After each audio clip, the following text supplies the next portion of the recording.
Ce que Dieu vous demande n'est pas au-dessus de vos forces. Choisissez l'action parce que vous avez déjà la grâce. Il est bien vrai que la religion nous a fait croire que la loi de Dieu est dure et difficile à pratiquer. C'est pourquoi elle nous présente Jésus-Christ comme sauveur minute. Il suffisait simplement de l'appeler pour être agréable à Dieu. L'évangile de A, B, C. Lorsque l'on pêche, il suffit de confesser. Ce n'est pas vrai. Le pécheur doit assumer la responsabilité de ses choix. Il doit être puni et il doit payer les dommages et intérêts jusqu'au dernier cadran. C'est pourquoi le salaire du péché, c'est la mort. En vérité, Jésus-Christ lui-même dit dans Matthieu 16, 24.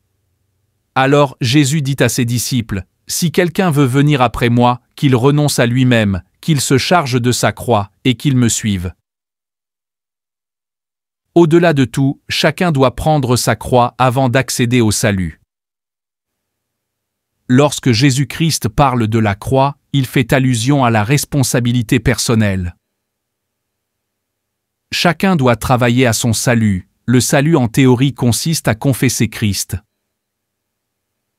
Mais bien au-delà de la confession, la salut s'obtient par les œuvres de la foi, car la foi authentique est agissante. Dans la vie réelle, on exige moins d'un enfant que d'un adulte. C'est pourquoi tout devient possible et facile par la pratique parfaite. Il faut commencer quelque part, car la pratique parfaite rend parfait.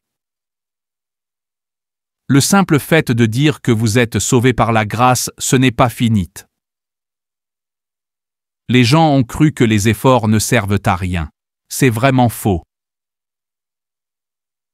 Celui qui a dit que vous êtes sauvé par la grâce a aussi dit que c'est par le moyen de la foi. Lorsque vous rencontrez un intrus qui vous parle de Dieu, c'est la grâce.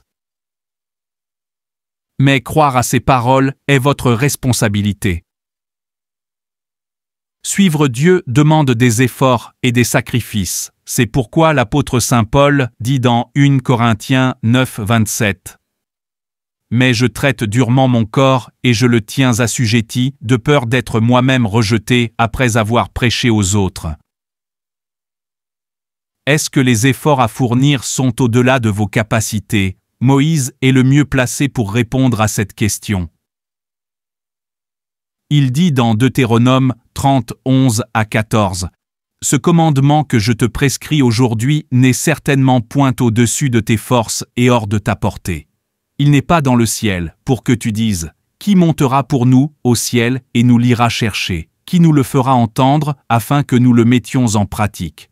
Il n'est pas de l'autre côté de la mer, pour que tu dises, « Qui passera pour nous de l'autre côté de la mer et nous l'ira chercher? Qui nous le fera entendre, afin que nous le mettions en pratique? » C'est une chose, au contraire, qui est tout près de toi, dans ta bouche et dans ton cœur, afin que tu la mettes en pratique.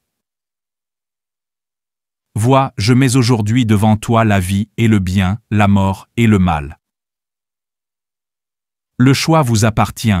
Vous allez apprendre à choisir l'action au détriment de la grâce religieuse. Les hommes à succès disent que la chance est le dernier ingrédient du succès, tandis que la religion enseigne que la grâce est le premier ingrédient du succès. Qui a raison selon vous, les religieux ou les hommes à succès? Je pense que le choix est clair. De même, ceux qui vivent l'amour, la paix, la joie, la santé, la longévité, la sainteté, la pureté, la liberté, le vivent par choix. C'est pourquoi Josué pouvait dire dans Josué 24, 15 « Et si vous ne trouvez pas bon de servir l'Éternel, choisissez aujourd'hui qui vous voulez servir, ou les dieux que servaient vos pères au-delà du fleuve, ou les dieux des Amoréens dans le pays desquels vous habitez. Moi et ma maison, nous servirons l'Éternel. »